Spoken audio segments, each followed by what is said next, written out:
What's up, guys? Thank you for checking out this video, for checking out my channel in general. We'll be checking out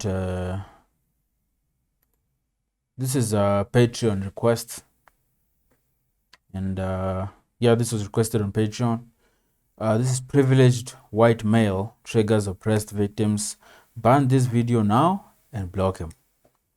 Yeah, this is from the channel $1 Million Extreme 2, so of course MDE. Yeah, let's see where they take this, man. Privileged white male triggers oppressed victims. Ban this video now and block him. And block him. Let's go. Let's see where this goes, man. MDE.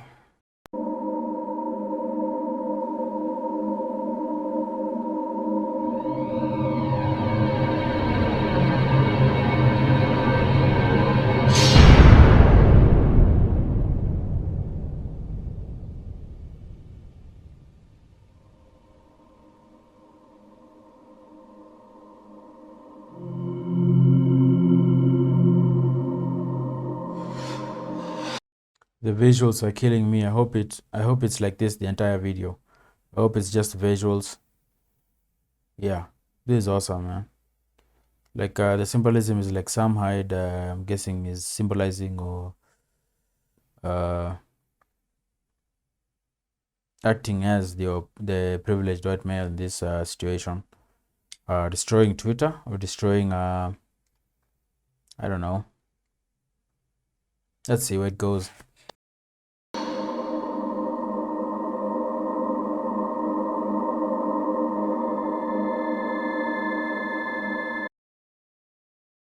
Okay, we performed a Twitter comedy show and it went really badly. Half the audience walked out because of a particular Howard Stern shock jock humor piece that was too X-rated to be believed. Shock jock. Charles and Sam both have made performance clips from that night, which will be posted later on, but this video is just Sam's performance that swept the room out and was unfunny and rude. I thought we were having a great night with cool vibes, but I guess I was wrong because I'm some kind of asshole for trying to be funny. Also, obviously, we are not real homophobes. Check out the description for explanation. Anyway, here is a cautionary tale. What not to do at Williamsburg Twitter comedy show. Yeah. The kind of content that these guys put out, I don't think people would tolerate it as much on stage. You know, because if it's a skit that is uploaded somewhere, you can either watch it or don't. If it's not for you, it's not for you. If it's for you, it's for you. But doing the stuff they do on stage, especially at a comedy show, assuming that everyone there doesn't understand what they do, then I can see how this would go left, man.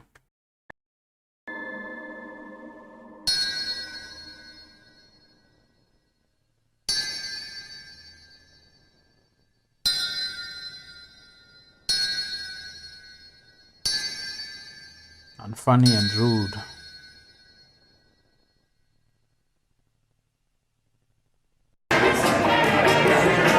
Williamsburg street fashion and an inconvenient anime here tonight. Okay. Everybody, this is $1 Million Extreme.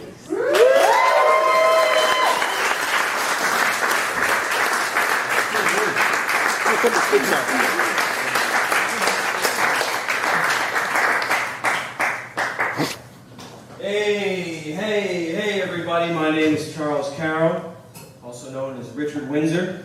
Richard Windsor, look him up. It's great to be back here. It's been a long time. I feel really safe. It's been a minute since I've been to New York. It's fucking cool. But that's not what I came here to talk about, okay? I want to talk about something else. 1, 2. Some people might consider him more than a man. Some people might consider him a freak. I don't, and I don't think you should either. His name is Sam Hyde. He's $1 Million Extreme. Sorry, thank you. Sorry.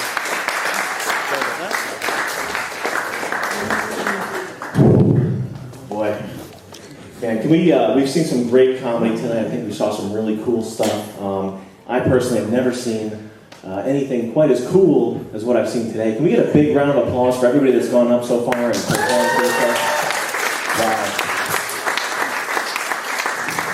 That's a really generous round of applause, but I don't think it was enough. I think you need to do a little bit more. Erase the word.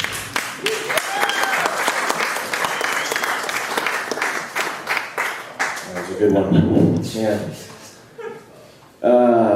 Boy, I can't tell you how happy I am being in a room full of hipster faggots right now. Oh man, that's how he opens? Dude. Fuck me, man. I need to buckle up because we're in for quite a ride here, man.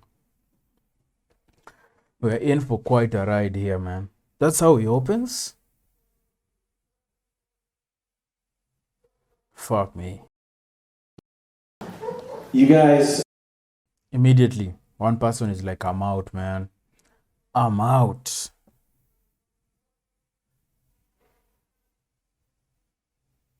The way he delivered that line, man, is he delivered it with such venom too. You know, I could definitely see someone taking him seriously, you know. But, dude, that's how he opens, man. I wonder when this was released, man, because in today's climate, this is. You get exiled for this kind of shit, man. Let me just see when they posted this video, man. Because that was insane. This was 2014, July 15th, man. Yeah. Dude. I don't care how open-minded you are, how unwoke you are. That is a brutal line to open a comedy show with. You're definitely going to lose some people, man. But let's see. Let's see this this calamity, man. you get knocked for a lot of hipster faggots right now.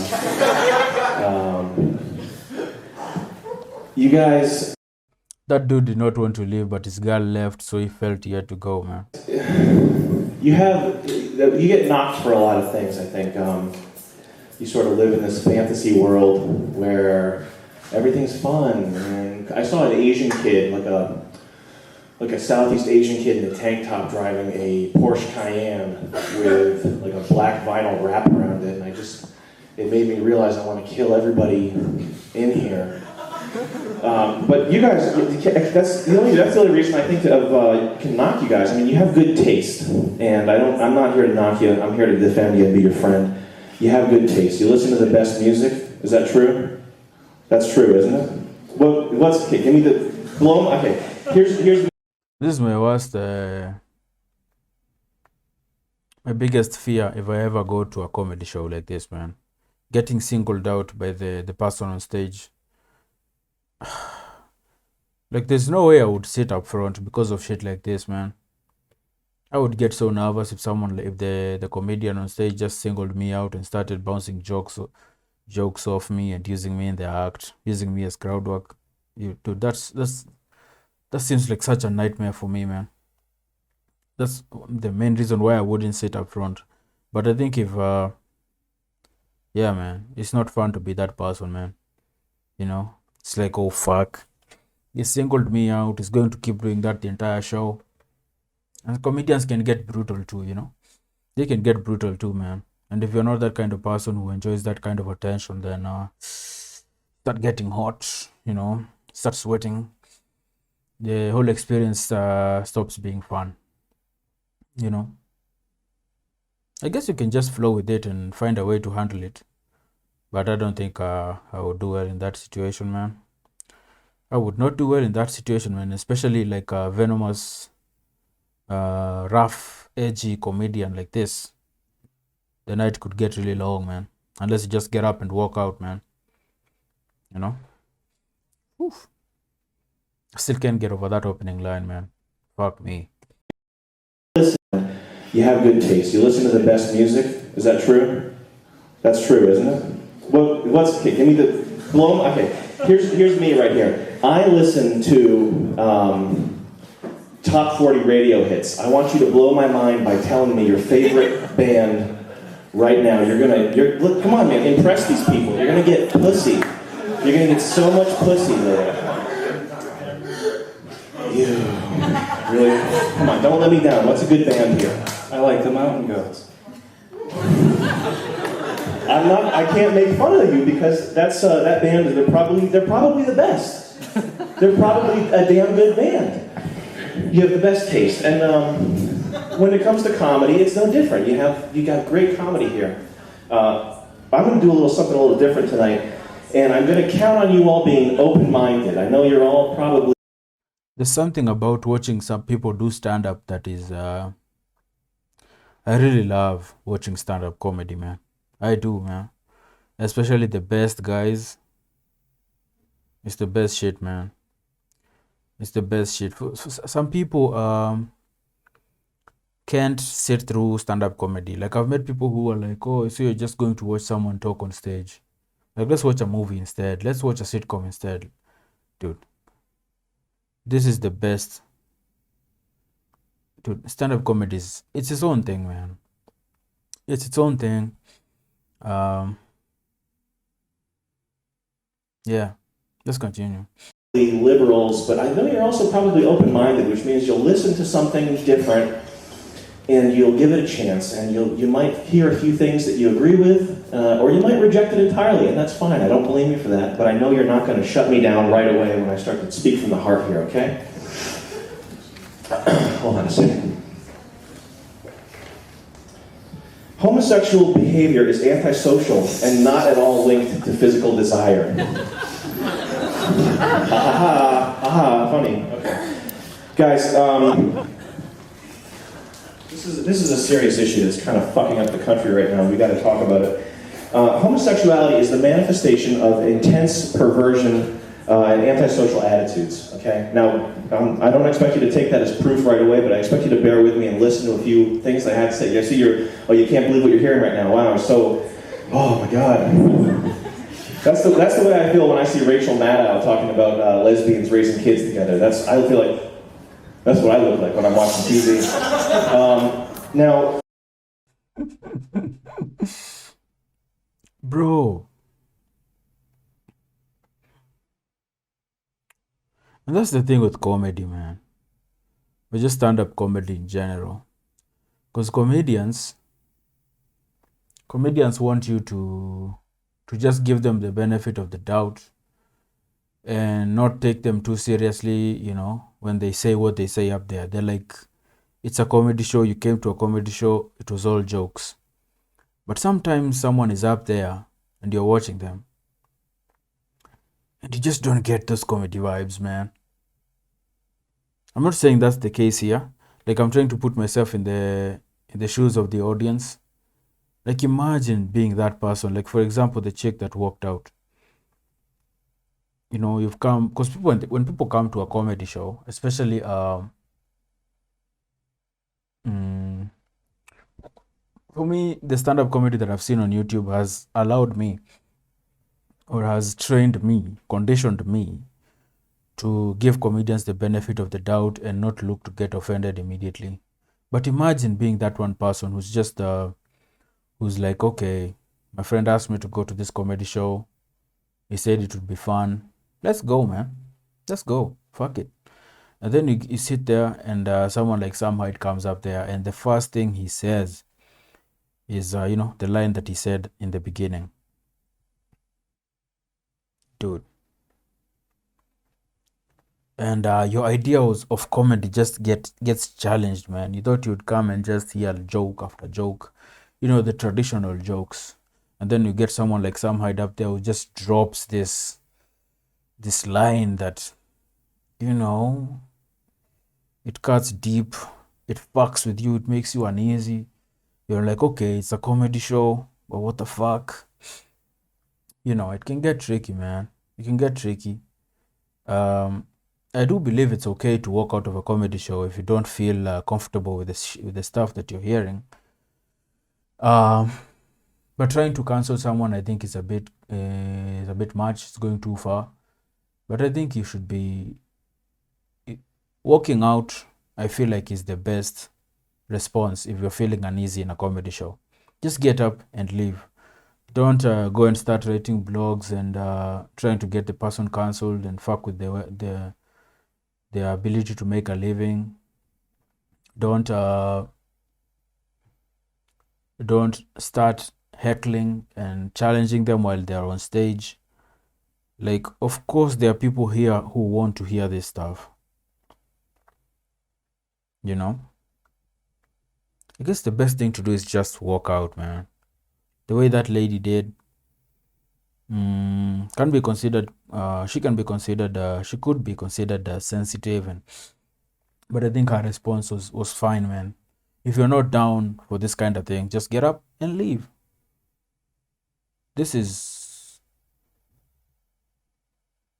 I think comedy is very subjective now.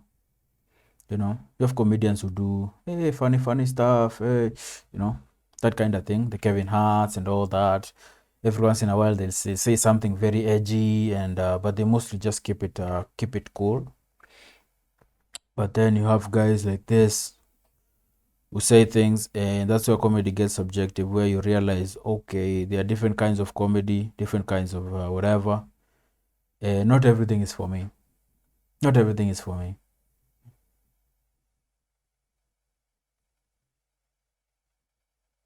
But some comedians also want to bother you. They want you to get bothered while you're there in your chair. They want you to feel bothered, man. They want to fuck with you, Let's see where this goes, man. Sam Hyde is a crazy motherfucker, man. He's a crazy motherfucker, man. The only you guys are familiar with Kinsey, right? He did all those experiments on child sexuality in the 60s. Anyway, one of the things that he did get was a clear picture of what homosexuality really is. And out of the percentage of the population that we say is queer, which would be about 8 to 10%, only about 1%, a very, very small amount of people are people who are actually genetically predisposed to liking butts, and making butt promises. The rest are just perverted freaks. Let's think about why is rape so prevalent in prisons, in male-on-male rape, okay? All across America. This is uneasy, man. Like, at the beginning of the video, they talked about how he cleaned the room and people left and blah, blah, blah. And I can see why, man. I'm not saying like I'm offended or whatever, but this is not an easy show to sit through. It's not, man. You have to be hard, motherfucker, man. The rest are just... He doesn't filter. He has no filter. He doesn't say things well. He doesn't softball. He doesn't sugarcoat. He makes it very uneasy and uncomfortable for you to sit through this. So, yeah. Perverted freaks. Let's think about why is rape so prevalent in prisons, in male-on-male rape, okay? All across America, you have millions of people without access to females. They don't have girlfriends, but they masturbate. They don't go around raping each other. So it's not a lack of access to females that causes this. It's that homosexuality is a decidedly aggressive outlet of anger or social anxiety, okay? Why else do gay men have so many sex partners? They have sex partners in the hundreds compared to the average hetero assortment of 5 to 15 sex partners. With me, it's a higher number, but has anybody ever heard of age patient hundreds compared to the average hetero assortment of 5 to 15 sex partners? With me, it's a higher number, but has anybody ever heard of age patient zero? Anybody? You probably heard of this guy, okay? His name was Gaetan Dugas, and spoiler alert, he was a hypersexual faggot who fucked hundreds of men yearly. Okay, they don't mention that a lot on the news, the media, but you'll seldom hear about what his sexual proclivities had to do with the original outbreak of AIDS. Here are a few choice. Could you stop talking, please? You two, right there. Just go outside if you have to talk. Here are a few choice quotes. I'm saving. Now this is for the future. This is for the kids that your kids here. Okay. Bye. You don't want to hear something that's okay. Whatever. Who cares? Here are a few quotes from Gaten Dugas, the AIDS patient zero. Quote number 1. Of course I'm going to have sex. Nobody's proven to me that you can spread cancer. Here's quote number 2 at a little bit of a later point there. It's their duty to protect themselves. I wonder how long it's going to take for him to completely clean out the room. Right now we are 7 minutes in. 7 minutes in. Let's see how long it takes for everyone to leave. They know what's going on out there. Proven to me that you can spread cancer. Here's quote number 2 at a little bit of a later point there. It's their duty to protect themselves. They know what's going on out there. They've heard about this disease. Here's quote number 3, clearly from a little bit later in his life. I've got gay cancer. I'm going to die, and so are you.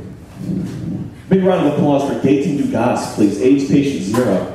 Thank you. Now, a lot of people will say that the gayness stems, well, what I would say, I think it stems from child abuse. People will say, look at the brain scan, it's genetic, it's clearly a genetic thing. But that doesn't really prove anything, because meth addicts have a different brain scan, but they weren't born meth addicts, were they? No. So that's just idiotic. What else we got here? So we have this kind of, this view of homosexuals that, they're just promiscuous because they like to party and have fun, right? I would say it's probably more along the lines that gay people are more predisposed to having mental disorders. They're 2 to 3-fold more likely to manifest mood disorders, anxiety disorders, and substance use disorders than heterosexuals. I can see we have a lot of receptive minds in the audience here. Some people will counter that by saying, they have mental disorders because they're victimized and they're bullied and it's homophobia. And what I would say to refute that point is I would talk about the enlightened Europeans, our cousins over across the Atlantic Ocean, the Europeans who are so enlightened. Let's talk about the Dutch. The Dutch are very tolerant people. They're the most tolerant when it comes to homosexuals. They tolerate weed smoking, they tolerate gay marriage, they even tolerate pedophiles. So gay people in Dutchland, they don't get bullied, do they? No, they don't. However, why is it that when we look at Dutch homosexuals and bisexuals, the mental health profile is the same as their American counterparts? Why is it that when we look at Dutch homosexuals and bisexuals, the mental health profile is the same as their American counterparts? Homosexuals are about 7 times more likely to manifest bipolar disorder and about 6 times more likely to manifest OCD symptoms. And also, we're ignoring the fact that OCD... Are these facts? Or is it just making shit up? I don't know. Disorder, and about 6 times more likely to manifest OCD symptoms. And also, we're ignoring the fact that OCD and bipolar disorder are It's supposed to be about comedy and stuff? Well, I'm trying to get a message across here because I understand you guys have seen some funny stuff, and maybe you're ready for some sort of thing that's a little bit more intellectual. I don't know. Sorry. If you don't like it across here, because I that OCD and bipolar disorder are It's supposed to be about comedy and stuff? well, I'm trying to get a message across here because I understand you guys have seen some funny stuff, and maybe you're ready for some sort of thing that's a little bit more intellectual. I don't know. Sorry. If you don't like it, you can leave. Go ahead. Biggest laugh I've had all night. Well, I'm having a big laugh too, just looking at you, man. Have a nice night. Go get in a car crash. Goodbye. Bye-bye. Bye. Jesus Christ. Anyway, so OCD and bipolar disorder. Does this sound like a person you know? Does this sound like somebody... Does this sound like a person you know, a gay person with OCD and bipolar disorder? Next time you see a crazy gay person, Maybe it's not because they were bullied. Maybe it's not because of homophobia that they have these sort of mental problems. Maybe it's just because of their faggot brain that's all fucked up. That's what I think. Let's talk about the Bareback Brotherhood for a moment. This is a lot of these sources that I'm using. They're not anti-gay hate websites. They are websites that are run by gay people and frequented by gay people. So let's talk about the Bareback Brotherhood, okay? Here's a quote from their website. The Bareback Brotherhood is a social network of men from around the globe from all walks of life. We agree on one thing. Sex between men without barriers is natural and a legitimate choice. Sounds reasonable? As consenting adults, skin-to-skin intimacy should be a choice that is not demonized or marginalized. Fuck more, fear less. That's a nice little motto to have there. Here's a profile from that website. Piero here, nice to meet you, spelled M-E-A-T. I'm mainly into man sex, anal sex, and body fluids exchange. I love porn, and I like almost anything in sex, as long as it's played raw and dirty. Barebacking is the only choice for me. And I'm even a romantic guy, mostly when I have something raw up my ass. No, you don't get it. I'm a dirty and proud gay pause barebacker, and I smoke a lot. Now, this guy's wholesome, right? This is just like the gay characters we see on Glee and on The Office. They're just like the gay characters we see on TV, right? He should probably be allowed to marry and raise children and adopt children. Yeah, that would be... That left side of their room is completely vacant now, man. Everyone there left, man. Shit. And on The Office, they're just like the gay characters we see on TV, right? He should probably be allowed to marry and raise children and adopt children. Yeah, that would be a good idea. Here's an inconvenient truth for you all. The first AIDS death was a minor. Ooh, surprise, surprise! Gay pedophilia? What? His name was Robert Rayford. He died at age 15, but started having symptoms age 13. Now, why don't we talk about this stuff on those cool TV shows we all like to watch, like Ellen DeGeneres? Do you think America would be fine with that? No, we better clean that image up. We better paint a nice, pretty picture. Gay men, single, monogamous relationships, hand in hand, white picket fences. That's the way it is, not tons of sexual... What kind of show is this anyway? I think in most comedy clubs, the bookers and the people who run the show would have cut off his mic right now, man. Unless this is something they organized themselves. But I think in most comedy clubs, in most places like this, they would have cut off his mic and like tried to get him off stage or something. But anything flies here, man. Anything flies here. Paint a nice, pretty picture. Gay men, single, monogamous relationships, hand in hand, white picket fences. That's the way it is, not tons of sexual promiscuity. By the way, this is the Zog media machine, the Zionist occupation government media machine, destroying the family, destroying the building block of America. No big deal, right? It's cool. Let's listen to some records on our iTunes. And side note, okay, I didn't wake up this morning hating Jews. I really didn't. I didn't even wake up thinking about Jews. I didn't have a dream where I thought about killing a bunch of Jews. It doesn't enter into my mind at all during the day unless I am provoked into thinking about it. And here's what I thought about. I can't help but notice the primary... He's gone from playing a bigot, now he's playing a racist. I think Sam just finds intrigue and is very interested in seeing how certain things are going to affect you. He likes getting that reaction out of people. You know?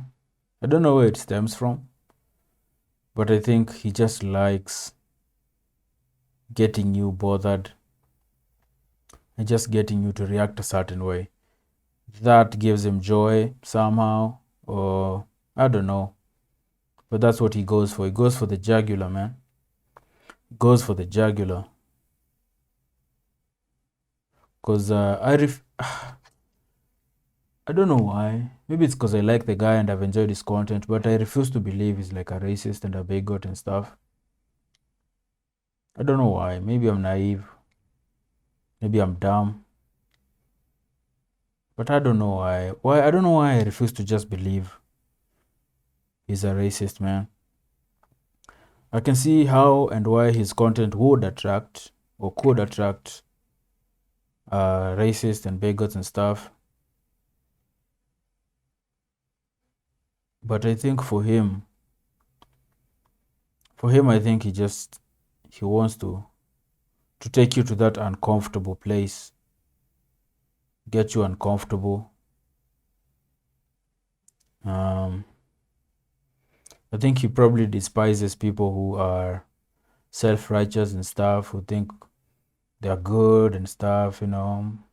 I'm a good guy. I get along with everyone. I'm politically correct. Because everyone is kind of fucked up in their own way, and I think he tries to take you there. Take you there, man. He tries to take you there.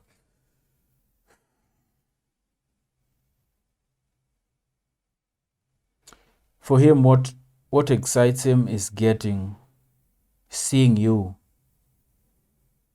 just get super fucking uncomfortable, man.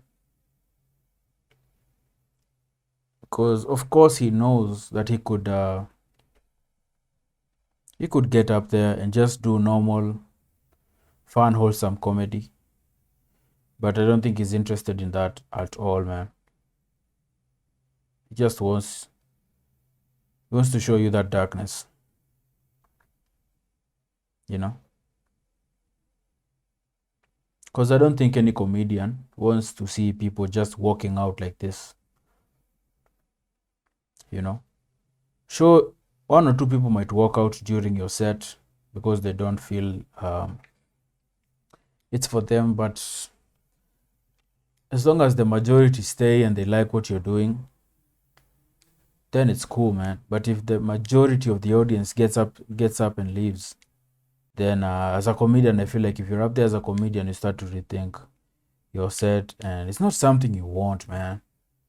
It's not something you don't want people just walking out. You want people to listen to what you're saying. So this response, people getting up and leaving, people heckling him, people giving him the finger, I think this is what he wants, man. And that's the very interesting and intriguing thing about Sam Hyde, man. I don't think he cares about this message or whatever he's saying right now. I don't think he feels strongly about gay people or Jews and stuff. I don't think he's like that. But he likes to get this reaction out of you, man. He likes seeing you getting up, heckling him, giving him the finger and leaving for him, and telling you to go get into a car crash. But maybe I'm wrong about the guy, man. He still remains an enigma to me. I haven't quite figured out Sam Hyde yet. I find him funny. I enjoy him. But I have to admit, even for me, sometimes he pushes me, man. He pushes me. You know? But I'm not getting up and leaving. I'm just giving him the benefit of the doubt. I'm not getting up and leaving. You know? I want to see the madness. I want to see where it goes, man. You know? I'm just curious like that, man. And I enjoy the guy, man. I do enjoy the guy. You know, it's not like he's influencing me in any way. You know, the stuff that Sam Hyde says isn't influencing me. It's not changing my worldview. You know, it's not, I'm not exactly buying into the stuff he's saying. I'm watching it as comedy. And I'm able to just put it in that box of comedy and performance and all that. Some people watch this kind of stuff and they're like, yeah, fuck yeah, this motherfucker knows what's up. This fucker is telling the truth. Fuck yeah. I don't feel any of that, man. I just watch it, and when I'm done, I go about my day. It doesn't really change my or influence my views on anything. It doesn't, man. Doesn't. Very few things in life do, man. Very few things in life do, man. I think the things that should influence your ideas and perceptions of the world and people is just experiences, your own personal experiences, not someone talking. So don't take people too seriously, especially when they're performing like this. It's relax. Try and relax. Just watch the performance, enjoy it or don't, keep it moving. That's my opinion, man. It doesn't enter into my mind at all during the day unless I am provoked into thinking about it. And on that note of comedians not influencing how I see things, Doug Stanhope has a very good line in one of his specials. He talks about his big closer. The audience usually expects him to. He talks about how the audience expects a comedian to close with something big and massive and a major message and stuff. But then he says, what's the point in trying to have a big closer? I've been saying the same shit for years. Because Doug Stanhope does a lot of anti-marriage comedy stuff. He says he doesn't understand why people would get married. But he also says that you people come here to my show, you listen to me say all these things, you cheer, and still you go out there and get married. So obviously my words mean nothing. I'm not changing your minds. I'm not influencing how you live your lives. So what's the point of having a big closer? That's how, as an audience member, you should be. Don't take these guys too seriously, man. Relax.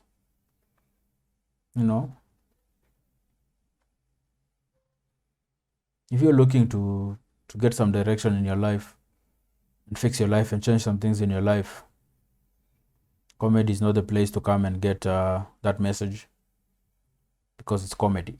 It's always that under that umbrella of comedy. So watch it, enjoy it, keep it moving. Period. Jews. I didn't have a dream where I thought about killing a bunch of Jews. It doesn't enter into my mind at all during the day unless I am provoked into thinking about it. And here's what I thought about. I can't help but notice the primary figures behind all these social justice movements are all Jewish. What? Why? Yeah, it is a good question. The gay acceptance movement leaders are all Jewish. The people pushing sexed up, inappropriate media to our children, telling little girls, go out and use your pussies and fuck, 12-year-old girl. Here's a music video, Britney Spears, big pussy, go fuck. Oh, they're all Jewish, okay? Hollywood, all Jewish. The leaders of the founding members of the NAACP, you can look this up on Wikipedia when you get home, they're all Jewish. Why? Why are they all Jewish? Why wouldn't they be black for the NAACP? That's weird. Maybe it's just because Jews are progressive and enlightened. I guess that's probably it. Folks, I've got gay cancer. I'm going to die, and so are you. Now, we all know that homosexual men are in committed relationships and they just want to raise children. Let's read a popular and fun op-ed piece from The Advocate by Michael Lucas. This is titled, Live in a World Where Everyone Has HIV. Sounds like a fantasy land, doesn't it? Here's a sentence I never thought I would write. I'm in favor of a don't ask, don't tell policy. Not in the military, of course. Those days are behind us. But in the bedroom. What I'm talking about specifically is HIV. And my point is that, at least... The people who are still left, the guy recording here, the guys in the back there, the guys who are still left listening, what do you think is their deal?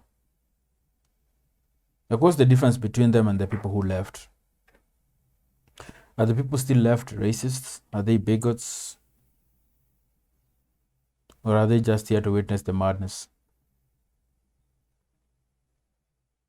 I don't know.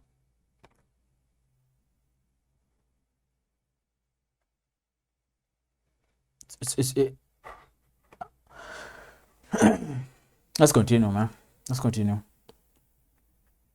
I wonder how the people who left would view the people who are still here. what their opinion of them would be.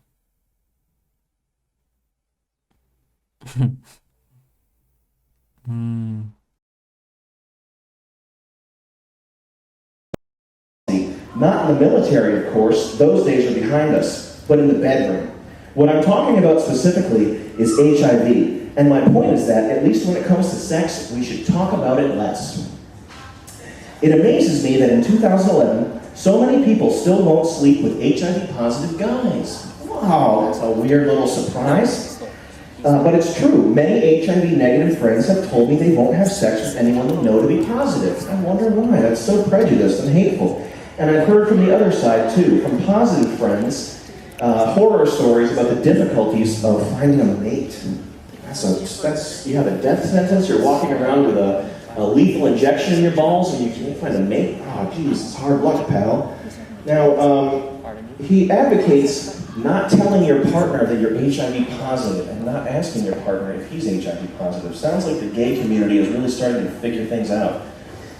He goes on, until then, it's none of your business. Leave HIV status off your hookup checklists and manhunt profiles and pre-sex chatter. In this case, ignorance really can be bliss. There are a huge number of super hot HIV positive guys out there that HIV negative men are losing out on.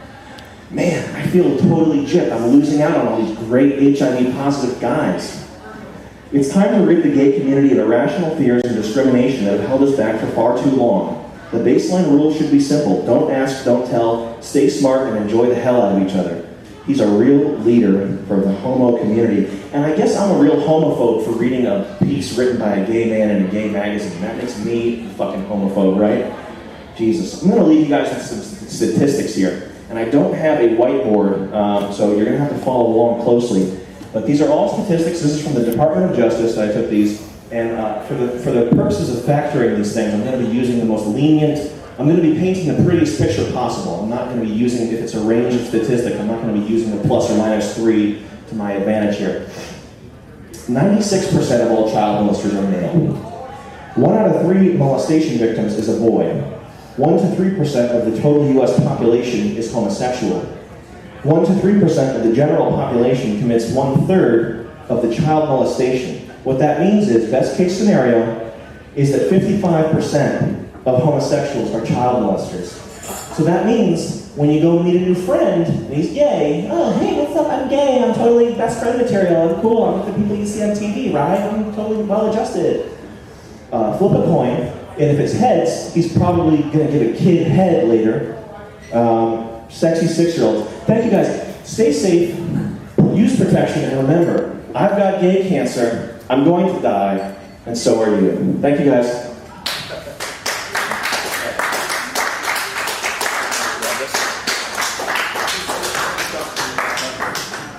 Yeah, where's Charles coming up here?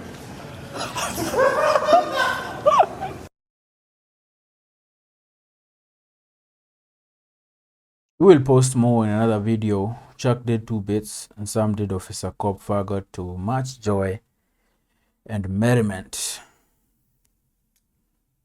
I've seen Officer Margot. They have a video on what's Officer Cop Fargot, man.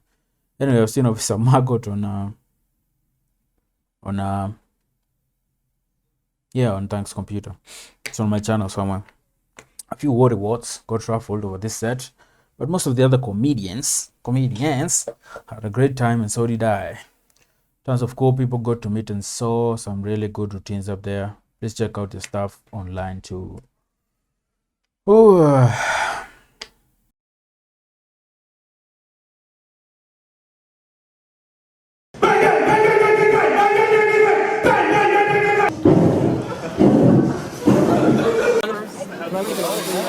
You guys, if you make a good point, I will not say the word faggot for the next like 10 stand-ups I do.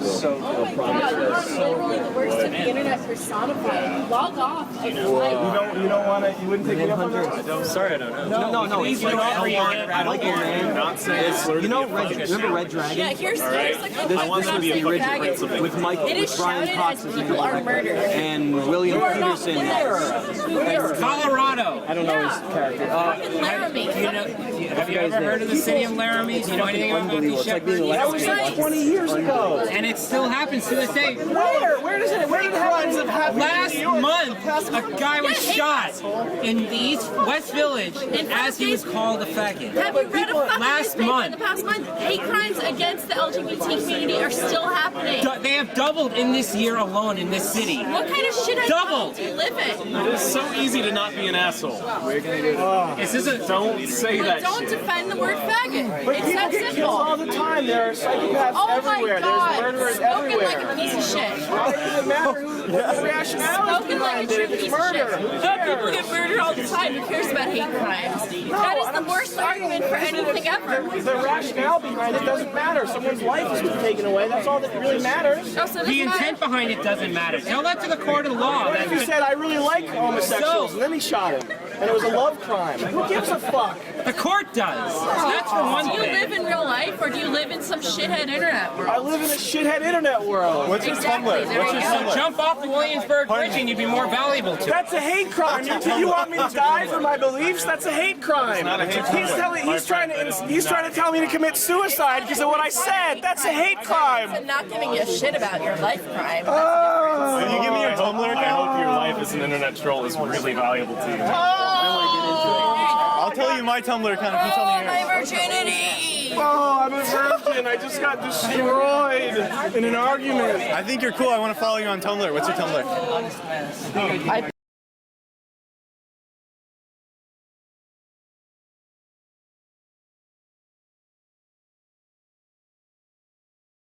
Oh fuck, why are they censoring this part, man? I want to hear what they're saying. Come on. Come on. Give me audio. Give me audio. Give me audio. I don't want to see people just.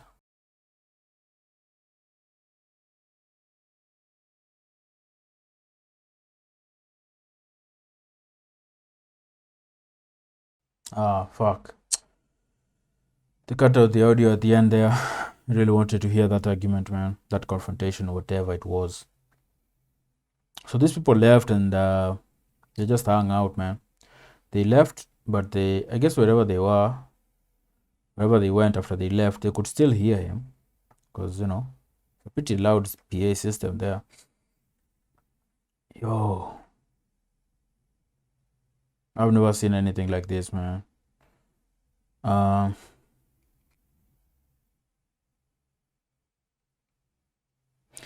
think everything that I needed to say or had to say, I've said. I talked a lot during the video. It's going to be a long one. I don't think I have anything else to add, man. Society, man. Society. Somehow it confronts society. Somehow it challenges society. Somehow it challenges your views on society.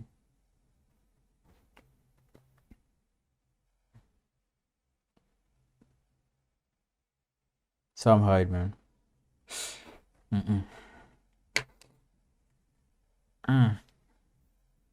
It was a lot, man.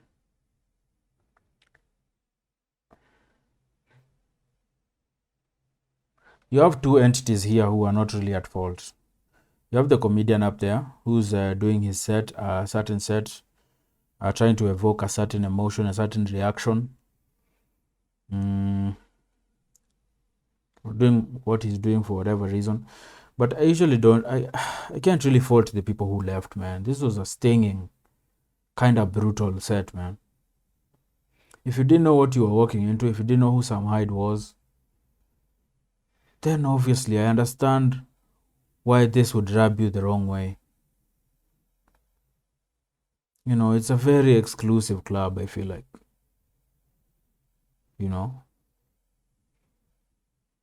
It's not the shit you expect to hear when you go to a comedy club. Comedy show, whatever. It's a lot, man. It's a lot.